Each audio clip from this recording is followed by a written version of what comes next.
Making beats can take longer than you think. I mean, there's the sound selection, there's the composing of the rhythm and the harmony. I mean, if you want to really get better at doing this video is great for you because I have 5 tips to show you how to create beats faster. Let's get into it. The first thing you want to do is have a dedicated space set up for your creations. Like when I first started making beats, I didn't have a lot of space. I was sharing a 3-bedroom with roommates, so my bedroom was also my studio and I had limited space. So whenever I was ready to create, I had to unpack the stuff that I was working with, set it up, and then start creating. Hopefully I was able to create after I started setting up. What you want to do is remove all friction between you having the urge to create and then you being able to start, sit down, get there and start creating. Also, if your studio is always set up, it's a constant reminder that this is where you want to spend your time. It's set up because this is what you want to invest in. Tip number 2, setting up templates for your specific genre. For guys like us that do the blend of hip hop, jazz, and soul, we definitely want to have 3 genres set up. We want to have our soul genre, our R&B genre, and then our modern genre. Let's go ahead and I can tell you a little bit more about it. So for each one of these, you want to have specific BPMs set up for each. For example, R&B, hip hop, you can kind of set that at either 85 or 90, maybe even 95. But if you're going to do modern R&B, where it's going to have a little bit of that trap influence, you want to set that BPM at 140. Also, for that, you want to go ahead and have a dedicated track list of the things that you want to use. So here are some examples of each. So for the drums, I'm using Battery. And some of my frequent expansions that I use are Rare Vibrations, Crate Cuts, Velvet Bloom, and Rudiments. Let's move on to the bass.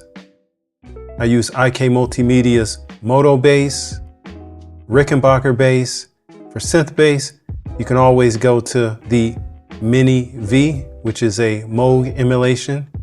For piano and keys, I go to the Piano V, Stage 73 V, and for guitar, my go-to is Electric Mint by Native Instruments. For synths and others, I stick with the Arturia family. I go with the June V, the Jupiter V, and the Mellotron V. Tip number 3 is using the number system as the foundation for your harmonies and your chord progressions that you're gonna put together. What this does is this just simplifies the harmonies. So it gives you a bit of a roadmap, a skeleton of what chords to use and what chords correspond to one another in a way that's common, succinct, and you're able to actually express that with your other collaborators if you have collaborators. So for the scale degree, so if you want something that's sounding sad, what you want to do is take the scale degrees in the number system. That's going to be the 2, the 3, and the 6. Those are all minor chord related. And then if you want something that's happier, you can take the 1, the 4, and the 5. Those are all major chord dominated. And then if you need a transition element to get between the two, to get between the major and the minor, there's always the minor 7 flat 5, which you don't see a lot, but it's commonly used in R&B.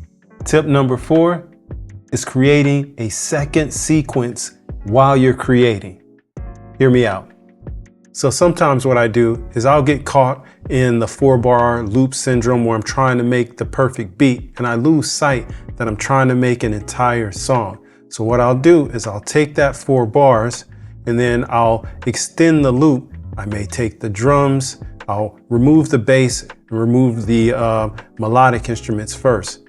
But what I would do is I'll take the same chord progression that I have in the first one and I would try to figure out, well, what do I want to convey in this second half? Do I want to convey something that's more percussive, more jumpy, more sporadic? So maybe I'll take the chords and instead of holding and patting the chords, I'll play them more rhythmically, more staccato. Or maybe I'll take those chords and then I'll rearrange them that I'm playing them in a manner that it sounds like I'm going up the scale. That's just something that we can do to make our song better and not just our beat or our 4-bar loop better. It's thinking about the entire composition.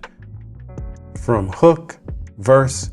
If you have a bridge, you have that bridge, but definitely you want to have some variety. That way you're able to make beats a little bit faster, not beats faster, but songs faster. All right.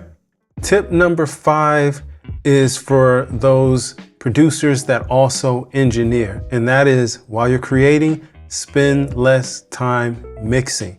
So what I mean by that, I'm really talking about our number one corporate, EQing. So when you're creating, what I would suggest that you do is only stick to high pass filters and low pass filters. Really, the high pass filter is where it's going to be, because that really does a lot and gives you the most bang for the buck. For me, I'm putting a high pass filter on most things that are not the drums and the bass, and I'm putting a high filter on my main melodic instrument. However, I'm leaving a little bit more in there just so it can have some weight. But then beyond that, I'm listening to the track to see what it needs for the other elements and what frequency range they need to sit in. I don't need to do a lot of crazy cutting and boosting or dipping and boosting. What I can do is just use the high pass filter, make those quick decisions to get just about right, and move on with making the beat and making the song. All right, I think I can give you guys a little more insight if you're stuck within the 4-bar loop. However, for that video, you have to click here.